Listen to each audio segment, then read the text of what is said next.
Okay, thank you for reminding me again. I always forget. So now we're being recorded. So this is the beginning of the recorded webinar. So we had 2x squared plus y squared is 1. We can write that as x squared plus y squared plus x squared equals 1. So that's x squared plus y squared is r squared. Oh, x squared plus y squared is r squared. That was like the key equation. Does that make sense? So that's why the x squared plus y squared becomes an r squared. Yeah. And that was the whole point of breaking it up as x squared plus y squared plus r plus x squared, was to make it easier for us. So we just got to solve. So now we solve for, I'm going to do a few steps in my head up. That's okay. I'm going to factor out r squared, divide by 1 plus cosine theta, and take a square root. And what we get is r is equal to the square root of 1 over 1 plus cosine squared of theta.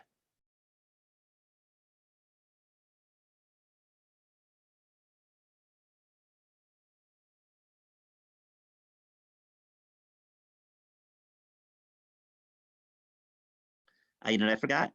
Over here. That was supposed to be cosine squared, because it's x squared, which is r squared cosine squared theta. Any questions on the first part? Okay, let's look at question 2. Find the slope of the tangent line to r equals theta when theta equals pi over 3. So now you just got to remember the formula for the slope of the tangent line, which is, by the way, what's another word for slope of the tangent line in calculus? In one word, derivative. So we need to find the derivative of y in terms of x. And if you remember, we had dy over dx. That was dy d theta over dx d theta. You remember that? I don't know if you remember that. Y was r times sine theta. So that we have r equals theta. So let's write this all out. Let me go in here and remind you that we have dy over dx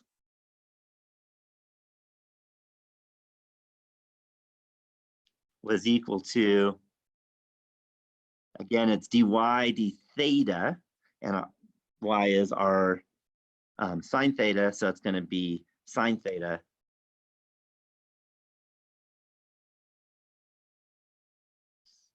write it as a Greek letter, sine theta, because that's the derivative of r.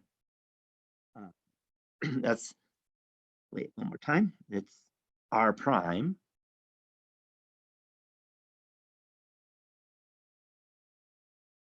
sine theta, and then plus r cosine theta.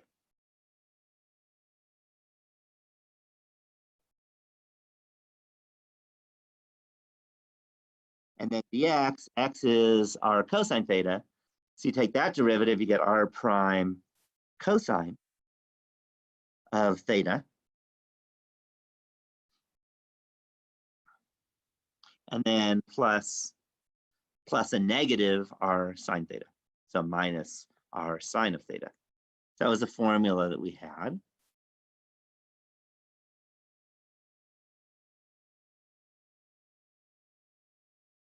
Okay, but the nice thing is r prime is really easy. What's r prime?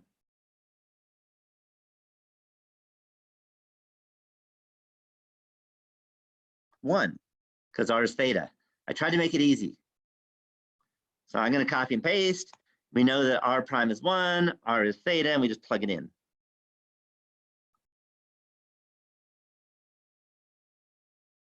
So r prime, I can make it a 1 or just get rid of it. And same thing with the other r prime.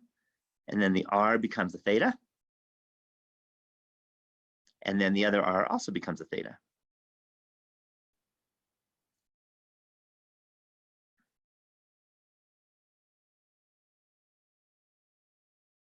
And that's it. Any questions? Any questions at all on number 2? Okay, let's look at number 3. Number 3 is you want to set up the integral that represents the area of the petal of the flower that points towards the right for the curve represented by r equals cosine 2 theta. Okay, so what we need to do is we need to see this curve. And I'm not sure if it's going to work for you. You need to let me know if this is working, because I haven't tried this with Zoom before. But we'll see in a minute whether you can see it. So again, by the way, we had our function was r equals cosine 2 theta. So let's see if this works.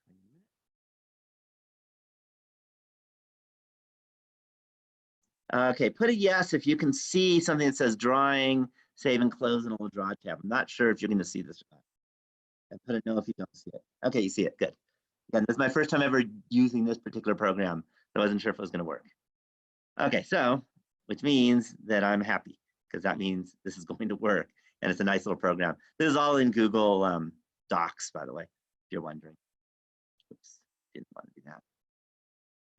Okay, so what we want to do is we're looking at r equals cosine of 2 theta. First thing, if theta equals 0,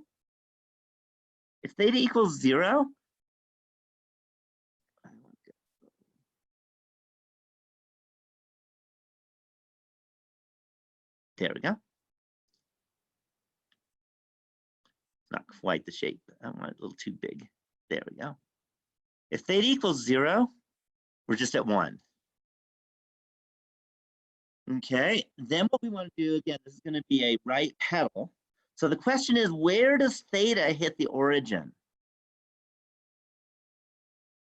So let me write, just to remind you, in case you can't see it, or don't remember it, I mean, and that is r is equal to cosine of, I'll just write theta. Sorry, it's 2 theta. One more time. All right, so when is r going to be 0? So what theta will make r 0?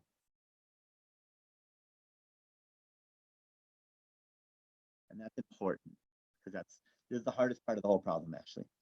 What theta makes r 0? You can put in the chat box, you can say it. Yeah, so it's going to be pi over 4. Because if you take pi over 4 and multiply by 2, you get pi over 2. So what this is going to look like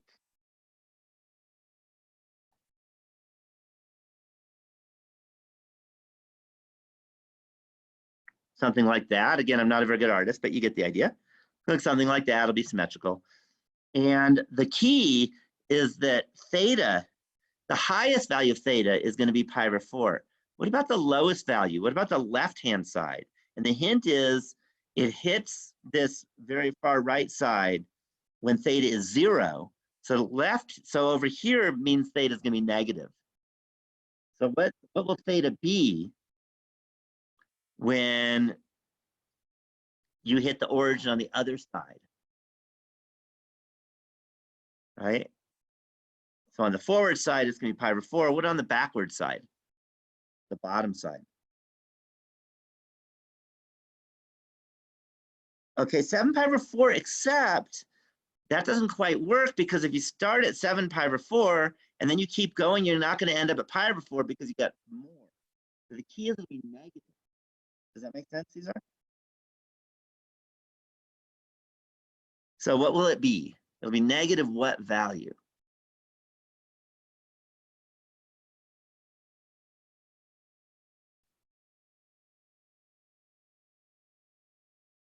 Now, see you all jumping in? Yeah, it'll be negative pi over 4. So theta is going to go from negative pi over 4 to pi over 4. So now we're ready to answer the question. Okay, you're going to learn the formula. And that is, let's pop it this way. The area is going to be equal to, and the formula had a 1/2 before the integral. And then we had an integral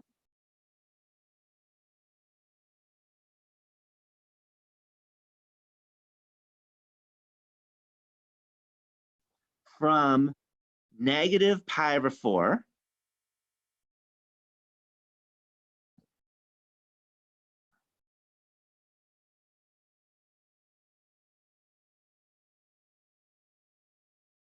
to positive pi over 4.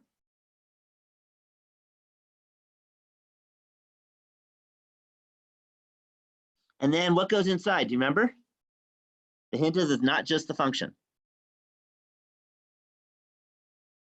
Yeah, r squared, which is cosine squared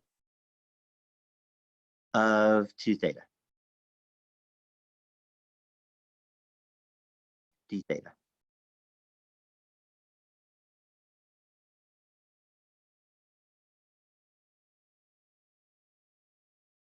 And that's the area. Okay. And by the way, do you know how to integrate this?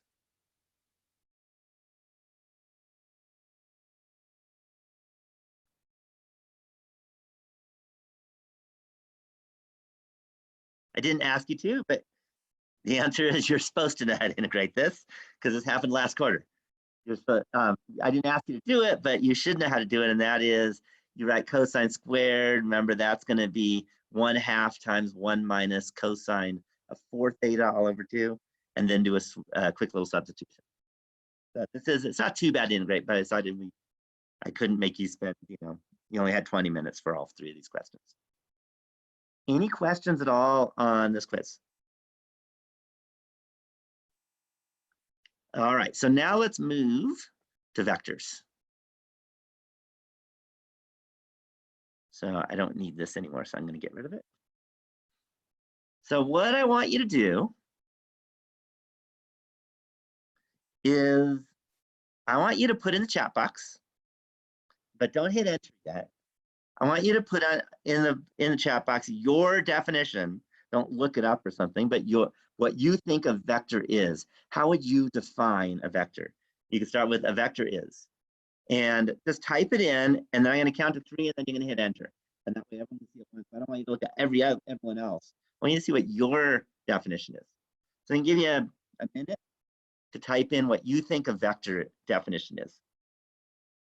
No, you're not supposed to hit enter, Eli. So you're supposed to type it in without hitting enter so no one else sees what you're saying. What is a vector is the question. And just resist that temptation to hit enter, because I want everyone to do it at once so that you're having a conversation about it, because there's not one answer. And I want to make sure that you're not just taking someone else's answer, because I'm not going to see all the different answers. There's a lot of good answers to this.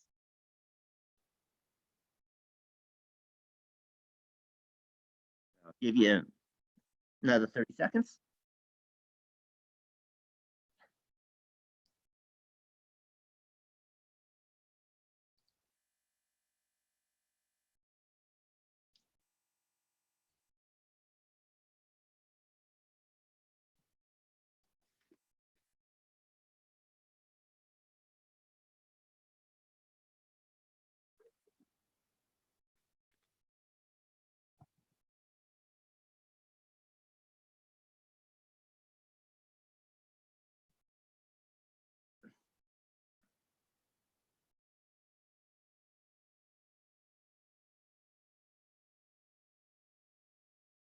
Okay, you ready? 1, 2, 3, hit enter.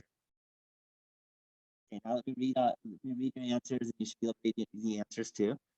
So let me go from the beginning. So a vector is a direction with a magnitude.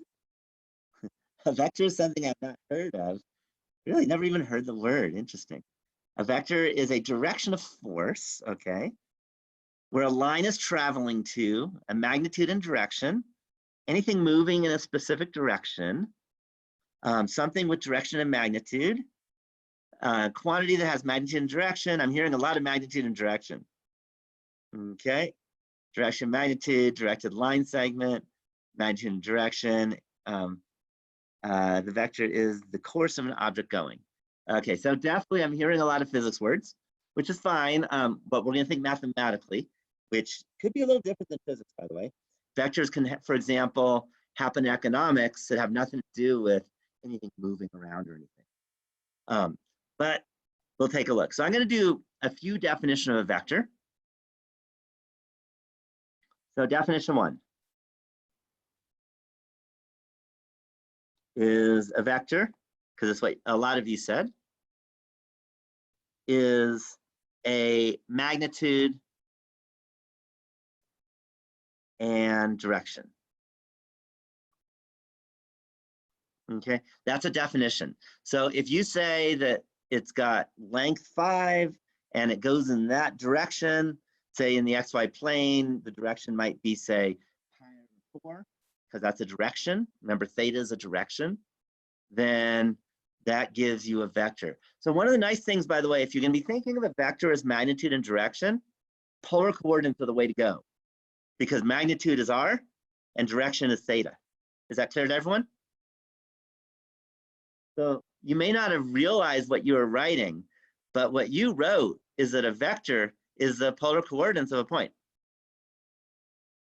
You see that? Okay. The other thing I'm seeing is directed line segment. I'm going to write in a little bit different words. Definition 2 is a vector is an ordered pair of points. And that's the same thing as a directed line segment, because you have a first point and you have a second point. The good thing about saying it's an ordered pair of points is that you can say that without having to draw any picture and see a line. You can just have 2 points, okay, and say which one's first. And that's useful in, say, economics, where a point might be maybe the, 2,000 different prices of your merchandise at your store, because you might have a big store today, and maybe the next point would be next year's prices. And then a vector would be the ordered pair of those 2 points. And then you don't have to think of it as a line, because people don't usually think of it as a line in terms of prices of goods. So so in physics, you often think of it as, a line segment, but it doesn't have to be a line segment. It could just be 2 points, okay, which is just a bunch of numbers, and then a bunch of new numbers, okay, and you have a first and a second. So kind of 2 different definitions, and they're equivalent. And let me remind you that magnitude means, and direction means r theta.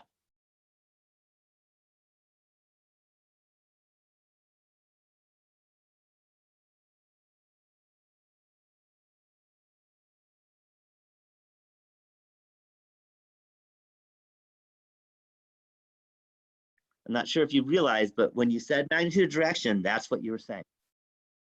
Okay, I'm not sure when you've had physics, do they talk about that? They use those letters and polar coordinates, all that. If they don't, they will. Okay, whether you have Kathy or Bruce, whoever you get, r and theta are really important. Any questions on the definition of a vector?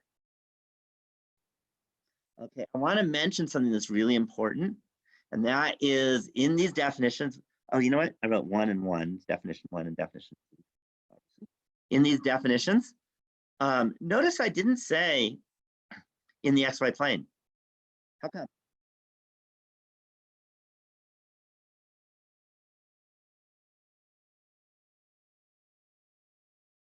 Any thoughts?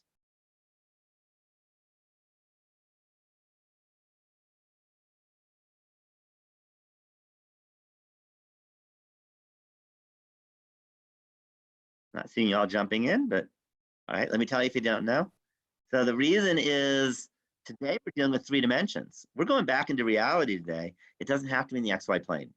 It could be in the universe. Okay, it could be in our living universe. Could even be in time space. Okay, where you have a 4-dimensional thing.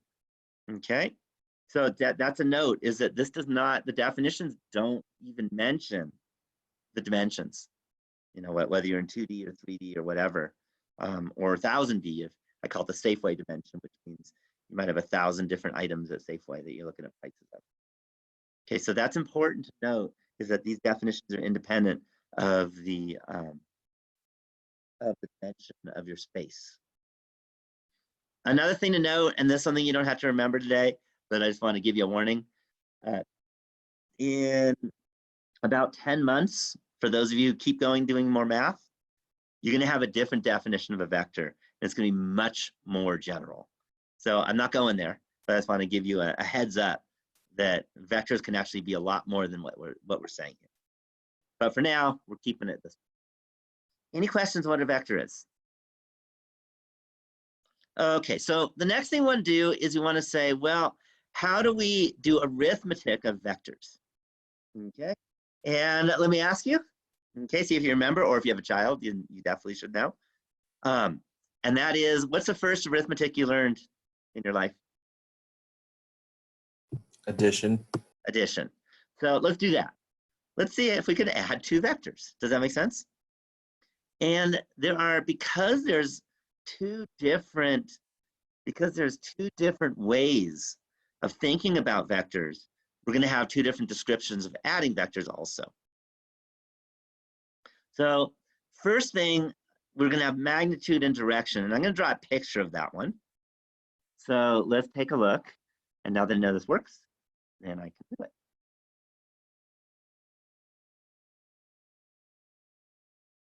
Okay, so if we have a vector, and if we have another vector, and by the way, if you have a vector, it's not just a line segment, but it's a ordered line segment. So you usually put an arrow at the front, and then you don't put an arrow at the back, and that's how you draw a vector. And then if we have another line segment, let's say this one,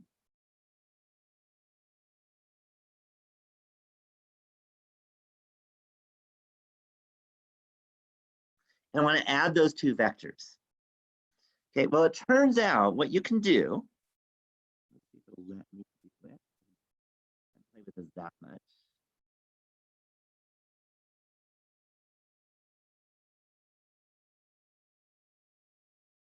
Nope, that didn't happen. Just a minute. I think I grabbed too much.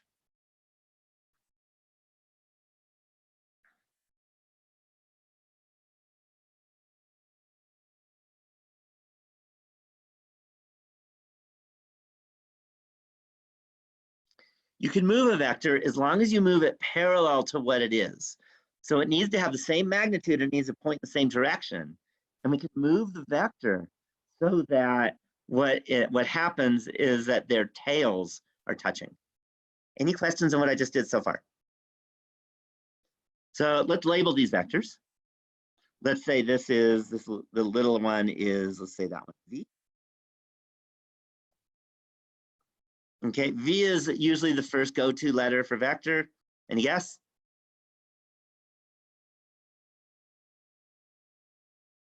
Should be obvious. Not seeing y'all jump in, but you should all know.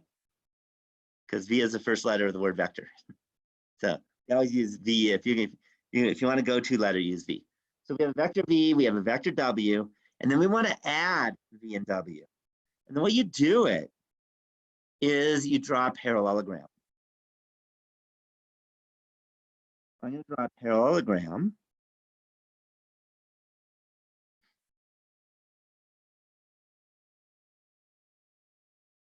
So what I'm going to do is I'm going to draw a vector that goes from the head of V and is parallel to W of the same magnitude. Any questions on that? Then what I'm going to do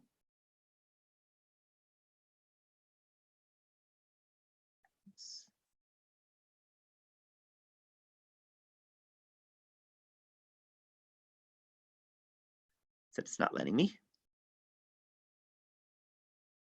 Try that.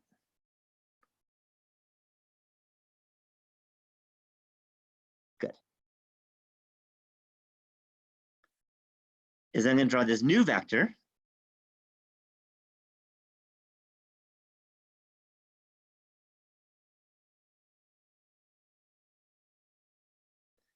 That goes from everybody's tails to the end of that parallelogram. Okay, and that will be v plus w.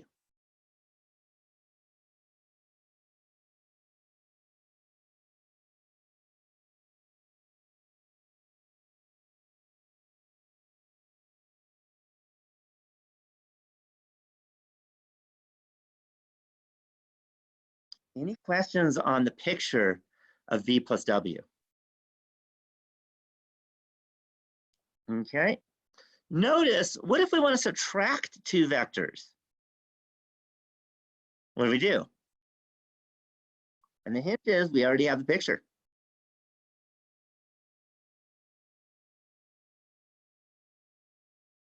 Any thoughts?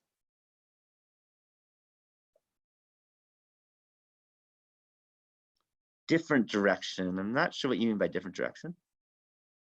I think they mean change which way the arrow is pointing. Not quite. You want to add the negative. You could do that. But the idea is because we already have the picture, we can say, well, we can look at this v plus w, and then we can subtract v, and guess what? We get w. You see that? Because v plus w minus v better be w, right? So in particular, if you're subtracting vectors, what you're going to do is you're going to draw a triangle, okay? And the difference of the two vectors is going to be the other side of the triangle. So you have v plus w. If you take v plus w minus v, that gives you the connector that completes the triangle. Any questions on that idea? And that's subtraction. Any questions on that idea? Okay, let me tell you what we're not going to do today. We're not going to do v times w. And that's a bit deeper, and we're going to do that Wednesday. So sorry, I'm putting you in suspense, but you can live with that. But here's what we are going to do is, what if instead of w, what if we wanted, say, 2w?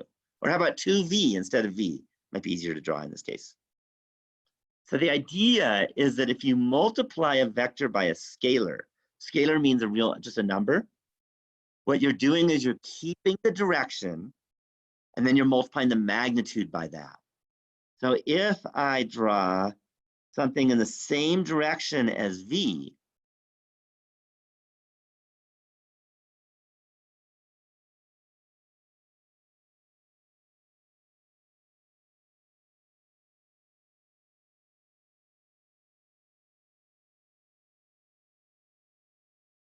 will it let me? There we go. And I draw it twice as long.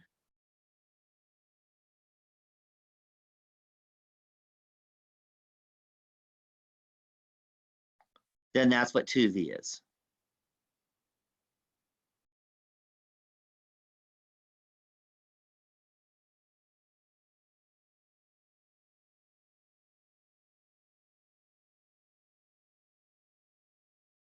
Any questions on the idea, if you're thinking about vectors as magnitude and direction, what it means to add vectors, or what it means to subtract vectors, or what it means to multiply a vector by a real number called a scalar, by the way? Any questions on kind of the picture of what's going on? Okay, but that was definition 1. Now we need to go to definition 2. So for definition 2, is a vector is an ordered pair of points. And what I'm going to do, because it doesn't matter, is I'm going to do it in 2 dimensions. We'll see in 3 dimensions, it's basically the same. So let's suppose that we have v is equal to, and often v is equal to, and often you use vectors as little pointy brackets. So let's say v is, say, 2, 5. And let's say w is equal to, let's go 4, -2.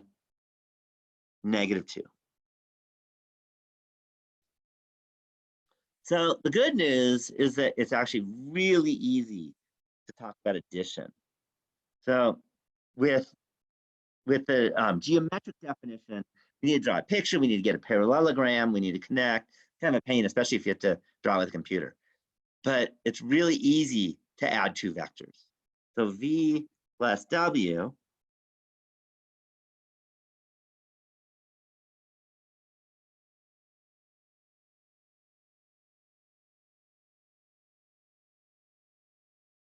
will be equal to, and all you have to do is add the components. So all you have to do is say, well, the first component will be 2 plus 4.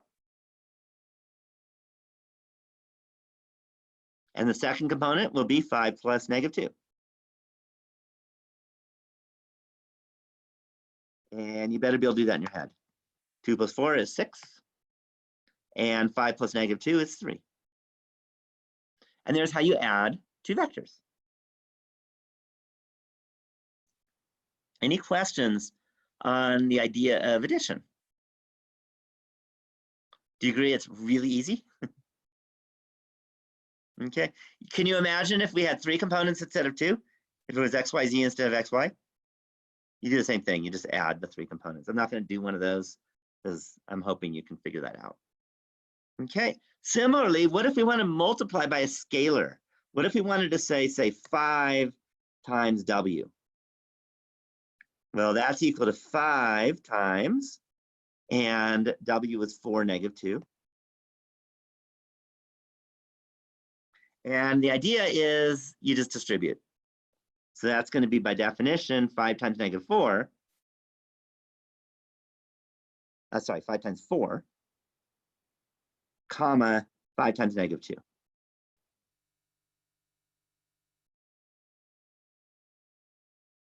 Which is 20, comma, -10.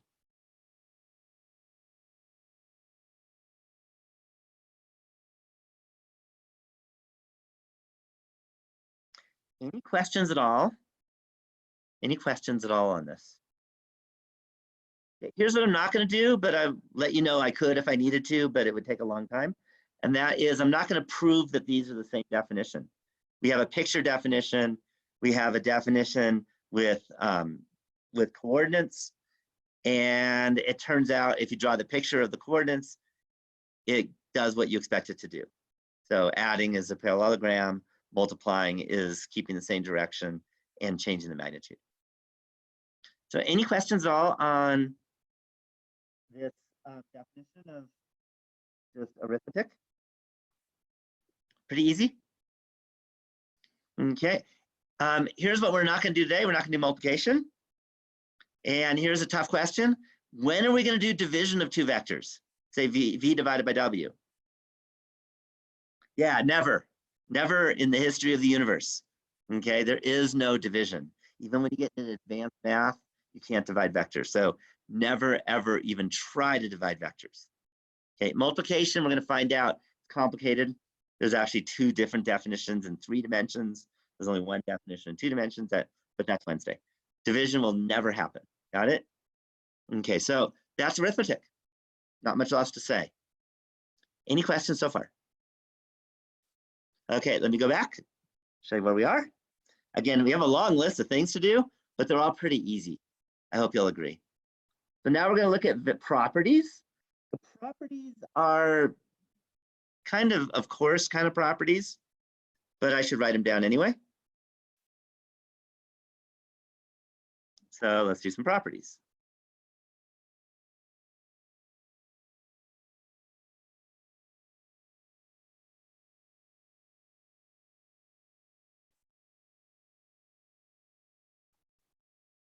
Okay, and I guess I should look at the book so I get them in the right order. I know all the properties, I don't know what.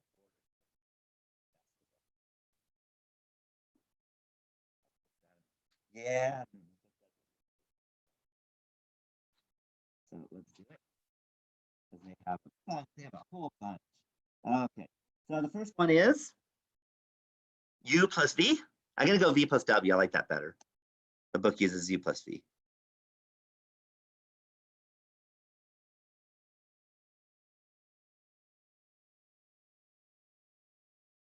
Is equal to v plus w equals w plus v. There's a reason why I like to avoid u if I can, and we'll see that fit. Okay. Do you see why this is obvious? Can anyone chime in on why this is obviously true?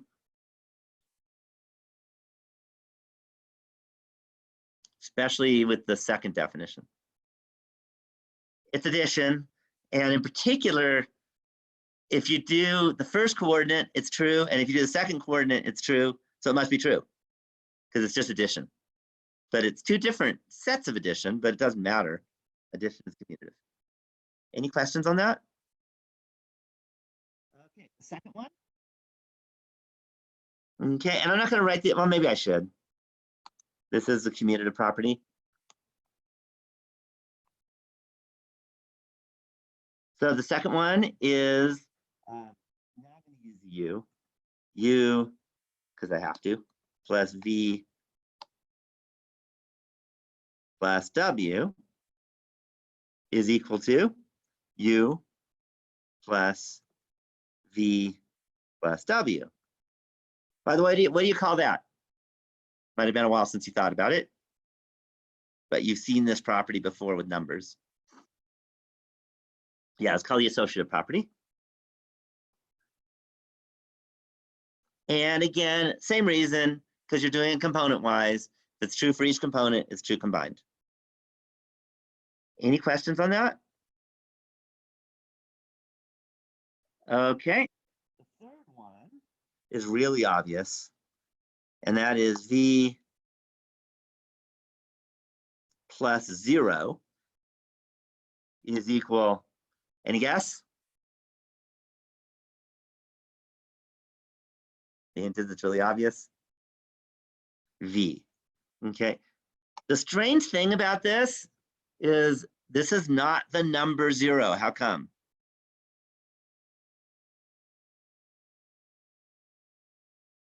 Isn't it the origin?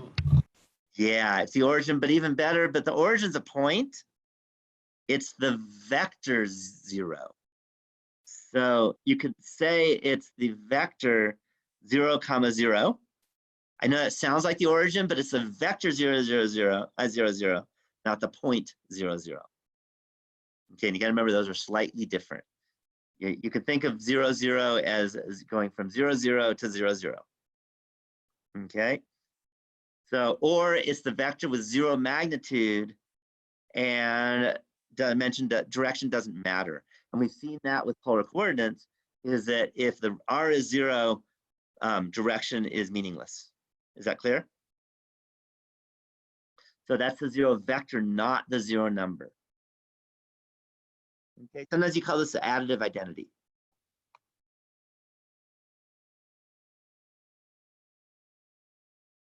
Okay, again, how many do you have? 8 of these. Okay, then we're going to have a V plus negative V. And yes, what should that be?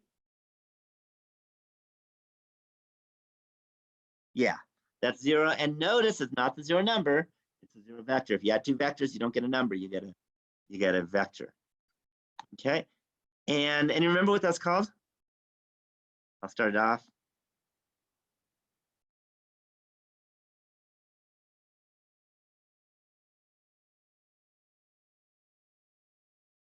I want to pop it on in. Not sure. It's the additive inverse. Okay. Okay, then there's some more. Then there is, what if we have R times SV? Well, that should be equal to RSV.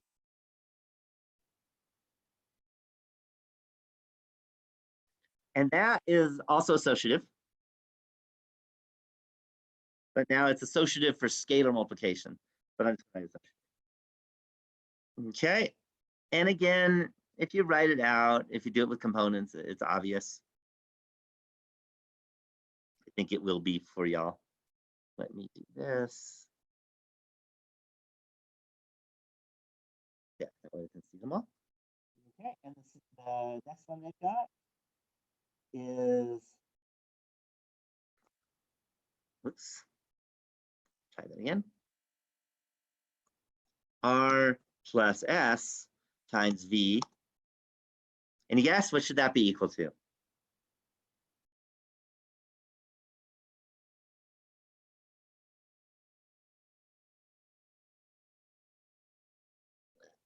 Yeah, except we usually put the scalar first.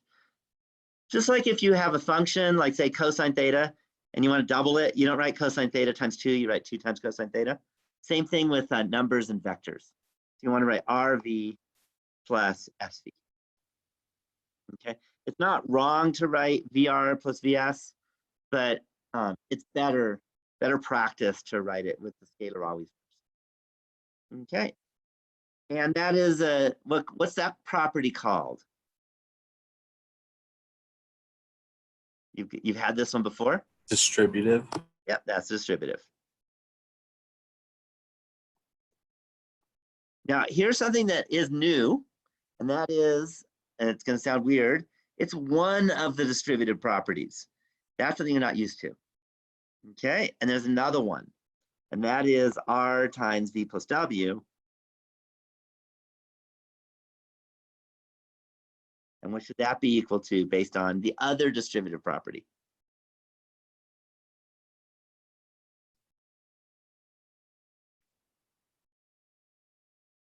You should all know this.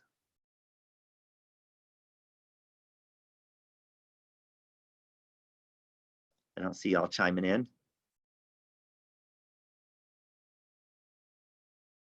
Okay, well, I'll write down RV, there we go, plus RW. Okay, and yes, it's RW plus RV, but usually write alphabetical. And then finally, another one that's kind of dumb and obvious, and that is if you take the number 1 times V, what should that be equal to? If you multiply by 1, what are you doing?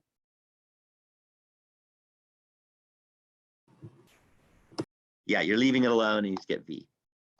Okay, I guess I should write distributive for that one, and this one is the multiplicative identity.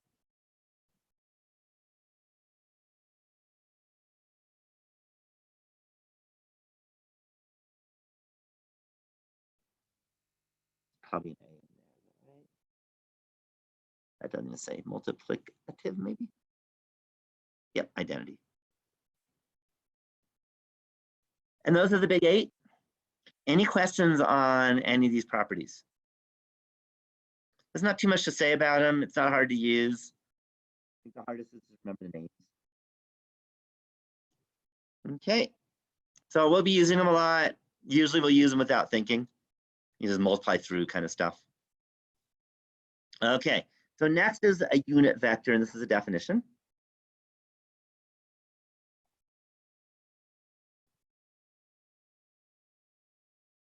Okay, so this is why I didn't want to use the letter U unless I had to.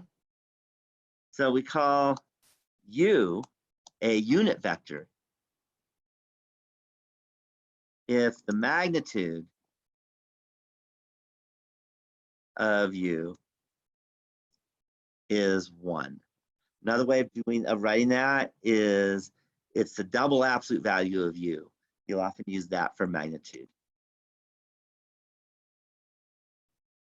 And that's what a unit vector is. Any questions on the definition? Any questions? Okay, so in 2 dimensions, what's the picture if it is a unit vector?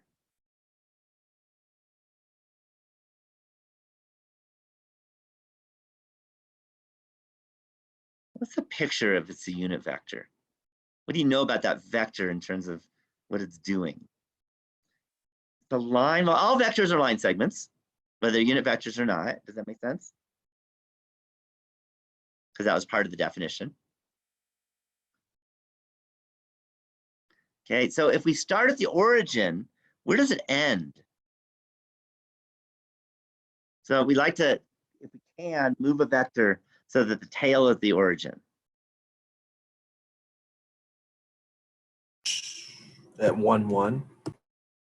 Doesn't 1, 1 won't be unit, turns out, because that would be actually square root of 2 for magnitude. So with standard placement, the head is on the unit circle. Because that's what it means to have magnitude 1, is it means that from the origin, the distance to the next point is 1. And that's what the unit circle is. It's all the points whose distance from the origin is 1. Okay. Let me remind you, because I didn't say it, the magnitude of a vector, I'm going to write xy,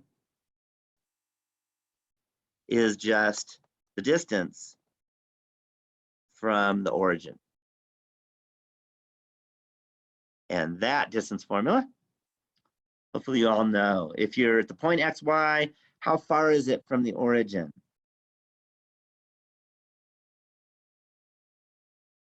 Do you remember? We have a beautiful formula for that. Pythagorean theorem. Yeah, Pythagorean theorem. So it's the square root of x squared plus y squared. Any questions on that? And that's in 2 dimensions. So I probably should write that down.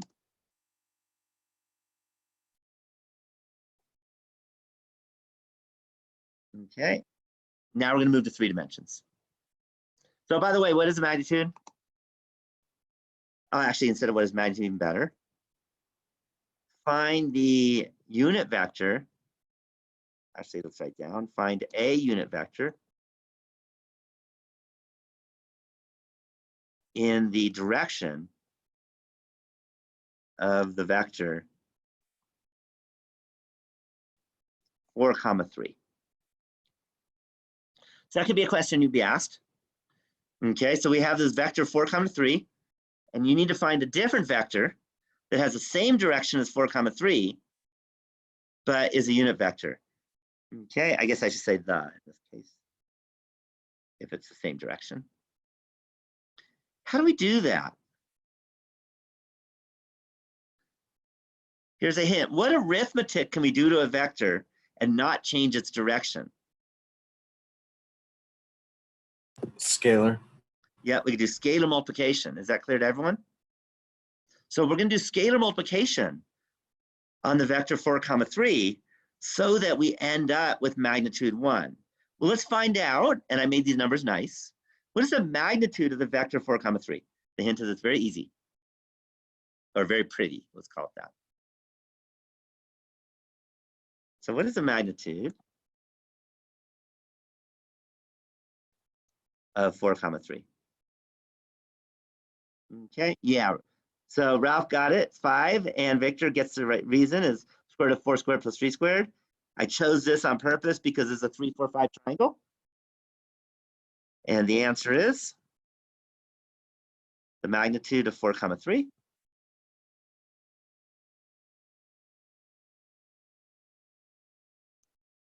is equal to 5. So if I have something of magnitude 5, and I want something in the same direction that has magnitude 1, what do I multiply that vector by to make that work? The answer is easy. 5. I'm not going to multiply by 5. I'm going to multiply by, if I multiply by 5, I'm going to get magnitude 25, right? Because 20, 15 is really big. Yeah, 1/5 is the answer. So I'm going to multiply by 1/5. So we can say U is equal to 1/5 times 4, 3, which is equal to 4/5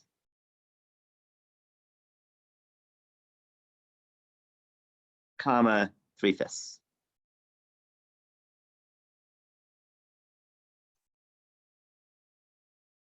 And there's our unit vector. Any questions at all on finding the unit vector in the direction of another vector? Any questions? Okay, now it's time to come to reality.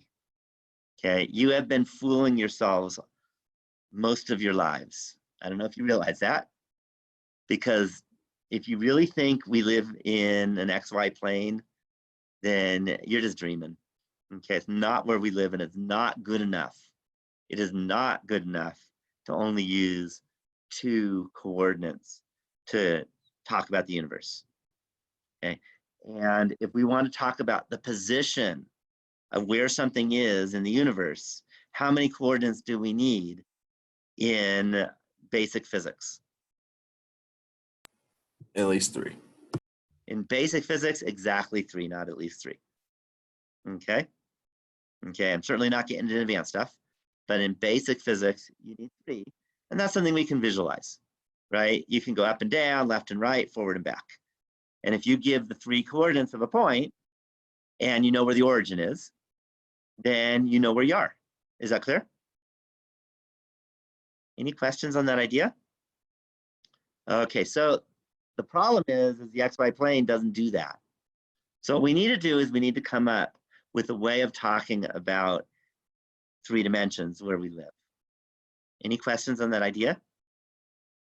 So the first thing what we're going to do is we're going to say, let's draw the coordinate XYZ space. It's not going to be a plane anymore. It's going to be the space.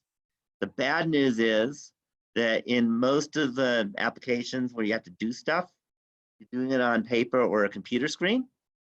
And unfortunately, those are 2 dimensions. So you have to kind of be an artist. And I'm not that great at, but I've got some suggestions on how to make it work. So now I'm going to do some drawing. And what I'm going to do is the following. There's a couple ways of doing this. And this is the way I'm going to do it. I'm going to start out with a vertical line segment, just like that. And then I'm going to draw another line segment like that. And then I'm going to draw another line segment like this. Okay, so notice they're equal angular. Turns out how they meet. And that's good because the XYZ coordinates should be equal angular. In fact, they should be right angles, but you're going to have to use your imagination a little bit to imagine them being right angles. Then I'm going to label them. And it turns out the way you label these guys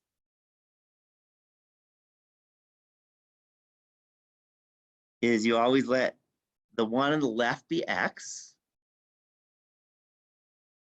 the one on the right be Y,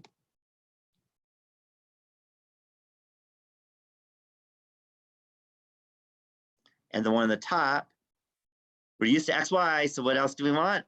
What's the obvious next thing to do? Yeah, Z. So on the top, we're going to draw Z. You can put tick marks if you want, just like with XY plane, you can put tick marks. Sometimes you want to, sometimes you don't, because it can get messy in 3 dimensions. Okay, so that's the XYZ coordinate system. Okay, just a note, and that this is something that is done as a standard. I can't tell you why, except that maybe we live in the Northern Hemisphere and we can get that another day. And that is the XYZ coordinates satisfy what's called the right hand rule. So you have to kind of watch my picture. You take your right hand and you grab the Z axis and you rotate from X to Y. Your thumb will point in the positive Z direction. So you don't want to go that way because that would point wrong. So you have to kind of do it in this order. So if you rotate it from X to Y, your thumb will point in the positive Z axis, and then we'll call that standard. Any questions so far? Okay, now we want to say, well, how do you plot a point? Okay, this sounds easy, right? I mean, you know, when you learn that in what, 5th or 6th grade or something, right? How to plot a point. So with 3 dimensions, it's a little more complex. Actually, I should say different. It's a lot more complex. So let me give you an example. Let's say we want to plot the point point. How about 2, 1, 3?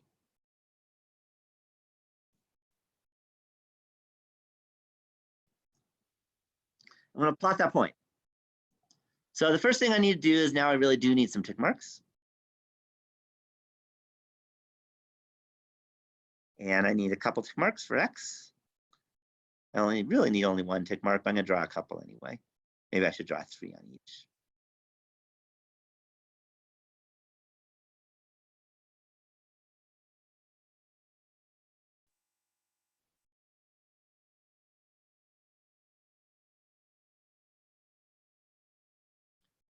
Okay, so there's our tick marks. Now what I'm going to do is I'm going to draw the point 2, 1, 3. The problem is it's a point, but if all I do is draw the point, you're not going to be able to know what the coordinates were. So here's how you do it so you know the coordinates. So the first thing is I need to go to drawing. So I'm going to do more than just a point. Scribble is what they call it here. I'm going to start at the origin. And let's make it, can I make it red? There's probably a way, but I don't see.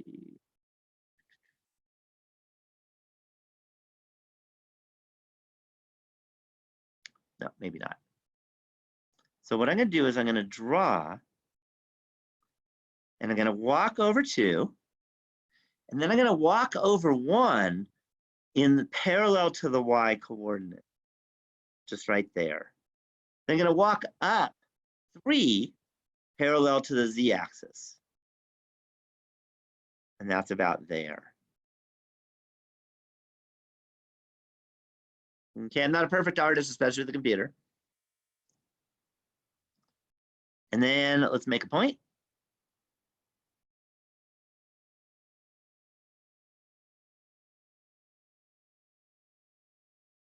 Let me move it. Let's see if I can move it. Good. And there's my point. Okay, now notice I drew the path. Okay, at least the best I could. So I walk along the x-axis and the y-axis and then up the z-axis. Let me show you the problem with not doing it. If I were to just draw a point,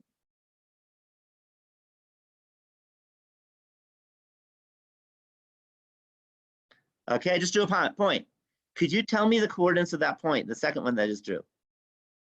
Anyone type in the chat box what the coordinates of that point are?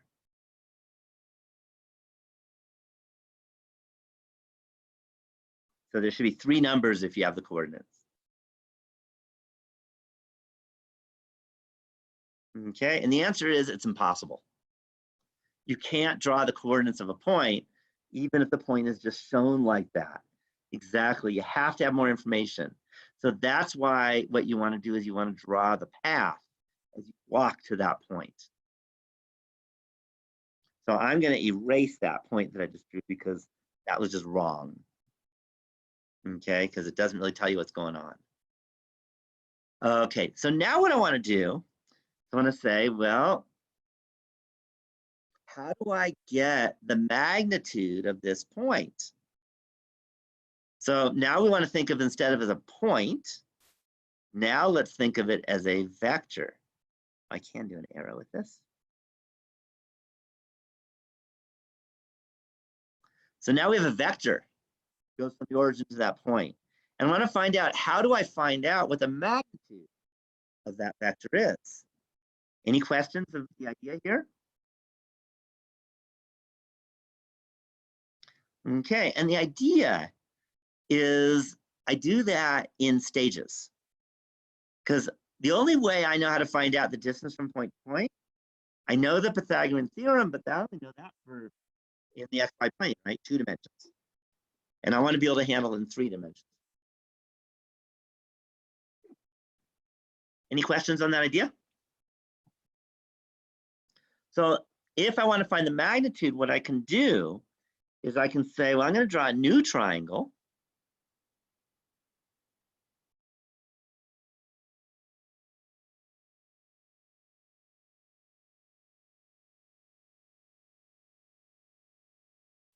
And notice that those 2 vectors I just drew and the vertical line segment, it may not you may not notice, but that's a right triangle. Do you all agree?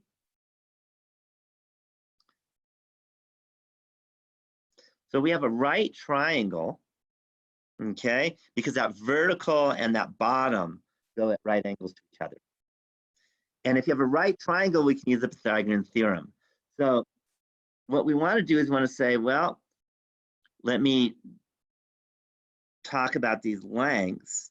We're going to have the length that we want from the origin to the point is going to be the length, the vertical length squared plus the origin to the shadow onto the xy plane squared. Take a square root of all that, and that'll give you the length. So what we can say is that we have our length. I think I need to think about this. The vertical is just z squared. The origin to the shadow, I can use another Pythagorean theorem because I have a right triangle on the bottom. And that's x squared plus y squared. So what I can say is that this bottom shadow is the square root of x squared plus y squared. But then if I take this triangle, this vertical triangle, that tells me I square that length plus the square of the up length, and that'll give me my magnitude. Okay, well, the square of the square root is itself. So what I get is x squared plus y squared plus z squared is equal to the magnitude. So now let's write this out.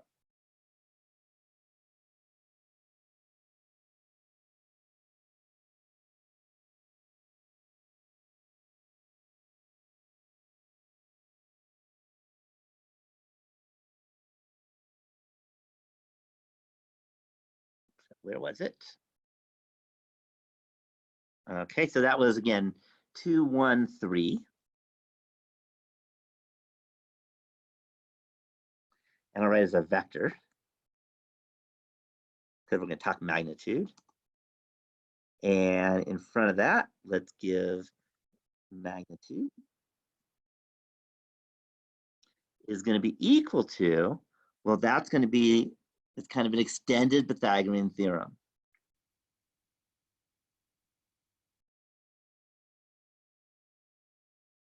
So that's going to be the square root. Not letting me insert. Interesting. Something happened. Oh, I made it a footer. Bring it down there.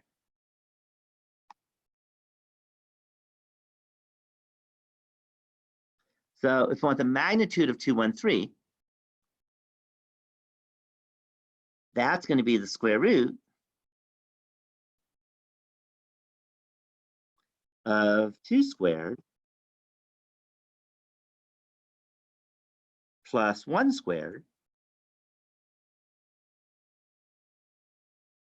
plus 3 squared.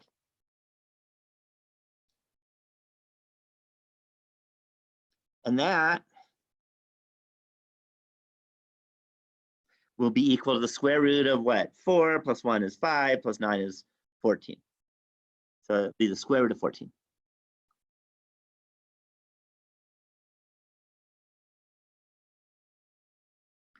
Any questions on finding the magnitude of a vector? Any questions? Okay, so that's how you find the magnitude of a vector. I want to extend this. What if I wanted to look at all different points that had a magnitude of, let's say, 2? What would that look like first in one word? Sphere. Yeah, that'd be a sphere by definition. Okay, sphere centered at the origin. And in particular, what that means, magnitude by formula,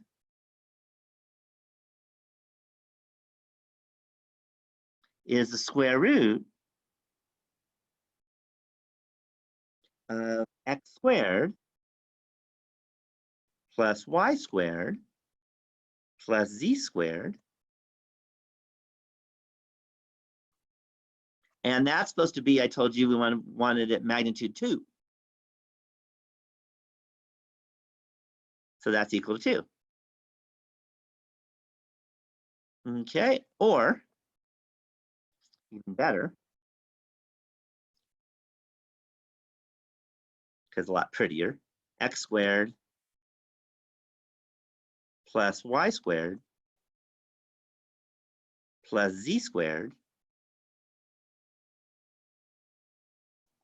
equals, any guess? I hope you should all be able to do this in your sleep.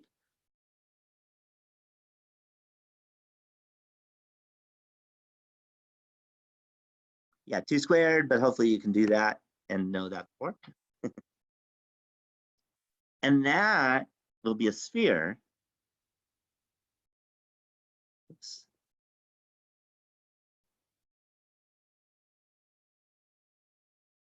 Of radius 2, centered at the origin.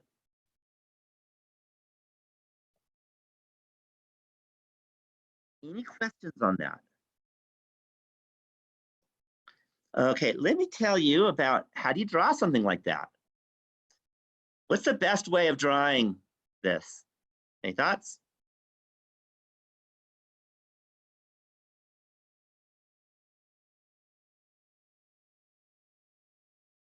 Yeah, definitely a computer. So I'm going to go, this is called CalcPlot 3D. Okay, and I was on this, I was actually on the committee, on the group to help design this. So it's been around a while and I've been helping out, and I didn't do all the programming.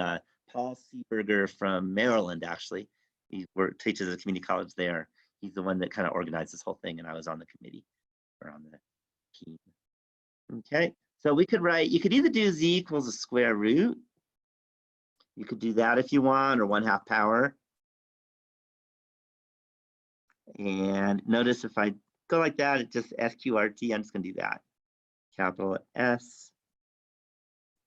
SQRT of,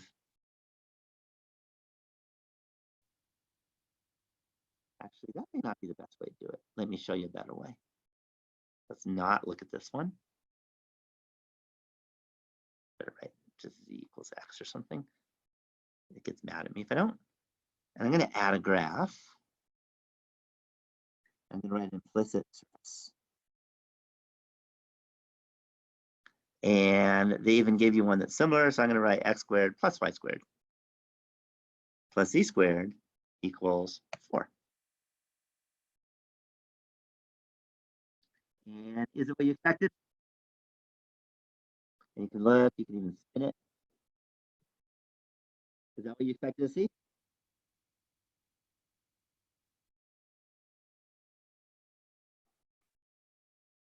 Okay, hopefully it is. What if instead, by the way, we didn't want it centered at 0, 0, 0? What if we wanted to center, what if we wanted to shift x by, let's say, 1? Any guess? 1 to the right. Would you subtract 1 from x in parentheses? Exactly. So we just go x minus 1 squared and then graph it.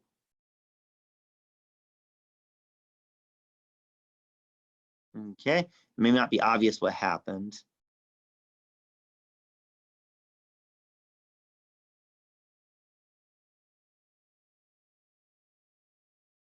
Actually, yeah, it's not very obvious. Let's, instead of going 1, let's go, how about 4 over? That's even better.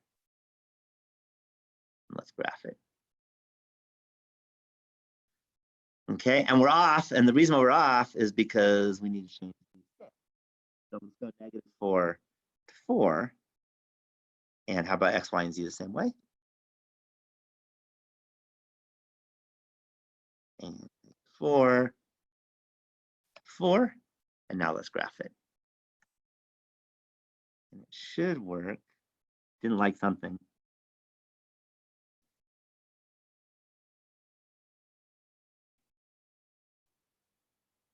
x minus 4 squared plus y squared plus z squared equals 4. Well, this is supposed to work. I apologize if it doesn't. I'm running out of time though, so I only have a little bit of time left, but I promise you this will work if I did it right. Let's see, try.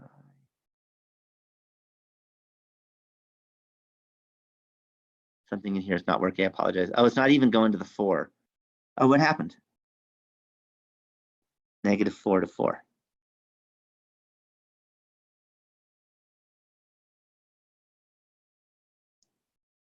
All right, -4 to 4. Keep switching to 2's. There it is. Okay, and notice now it's moved. You see?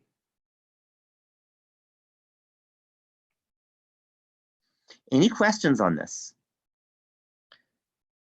Okay, vectors you can do the same way, by the way. If you want to, you can add, instead of one of these, you can add a vector. So if we wanted to do, let's say 2, 1, 3, I think is what we looked at. 2, 1, 3. Let's not look at the sphere anymore. And there's our vector. And I think visually computers are much better than me doing it by hand, or maybe you're a great artist. So you can do it perfect. You can really see it because you can spin around and look that way. And you can see that. Any questions on that? Okay, what about if we had something parallel to the z-axis? The idea, if you want something parallel to the z-axis, the xy plane, and let's say you wanted to cross at z equals 4, then we could just do the graph. Z equals, let's go z equals 1, actually. And I go like that. And there we go. So notice there's the equation. If you have something that's parallel to the xy plane, it's just z as a constant. Okay, and similarly, if you want something that's parallel to one of the other planes, what we can do is we can say x is, for example, a constant. Let's say x equals 1.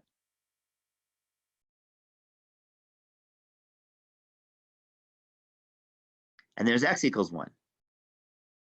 You'll notice that's parallel to the YZ plane, and it goes through x equals 1. Any questions on that? And do the same thing with y if you wanted. Let me just change that x to y. And now it's parallel to the xz plane, and it goes through y equals 1. Any questions on these? Okay, the last one I want to show you is what's called a cylinder. Okay, and by the way, if you don't know what the word cylinder is, I don't know where you've been all your lives. But if you want to have a cylinder, for example, this is kind of a cylinder. My drink here, not perfect, but close enough to a cylinder. Then what that is, especially if it's a cylinder, a circular cylinder that is parallel to the z-axis in terms of its line of symmetry, then that's actually just going to be something without having any z's in it. So in particular, let me get rid of that one, and let me get rid of that one. If we just had a circle that you're used to in the xy plane, say x squared plus y squared, let's say equals 1. That seems like a circle, doesn't it? Except that we're implicitly talking about xyz space. So it means for any value of z, you're going to get a new circle. So let's graph it and we'll see what that is. And do you see the cylinder? So notice in the xy plane, you get the circle you expected. But if you go up z, basically you're just lifting the circle up. And if you go down, you're lifting it down or bringing it down. Any questions on a cylinder? Similarly, if we switch the y to a z, what do you think will happen? Can I open this one up?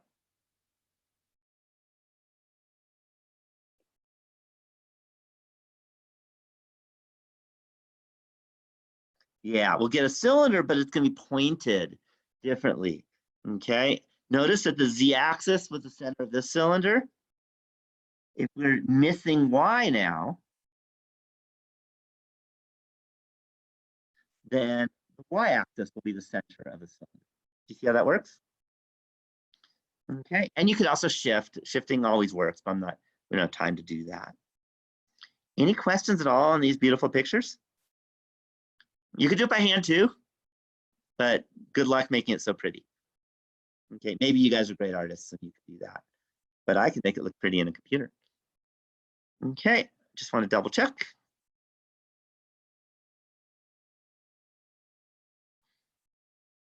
Okay. I guess I didn't do the distance formula, but the distance formula is just a Pythagorean theorem. But let's do an example. Since I got 1 minute left.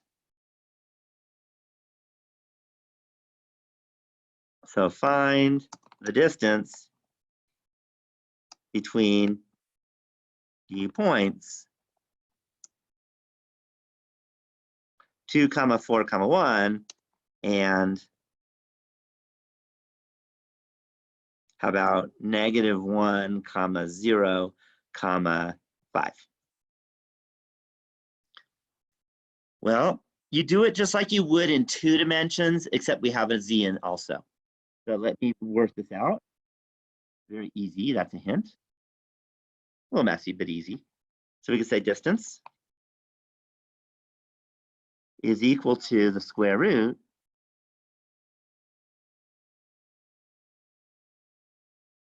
of, will be -1 minus 2. That's how you do it in 2 dimensions, squared, plus 0 minus 4.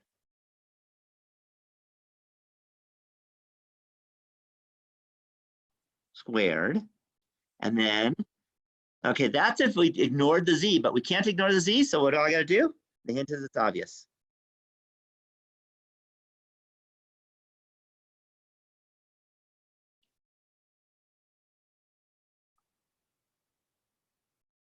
To find this distance? Yeah, 5 minus 1 squared.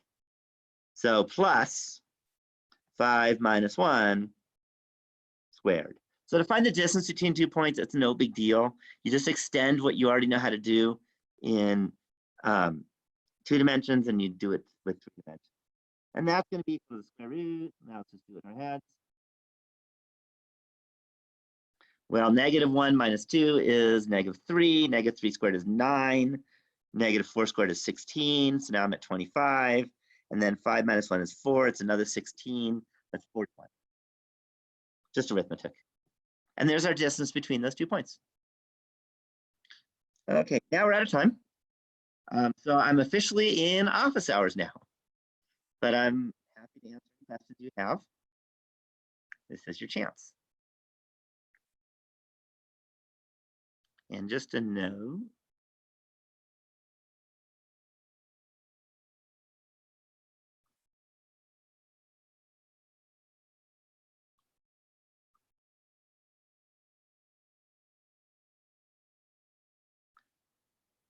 So we have one more to Wednesday is also going to be a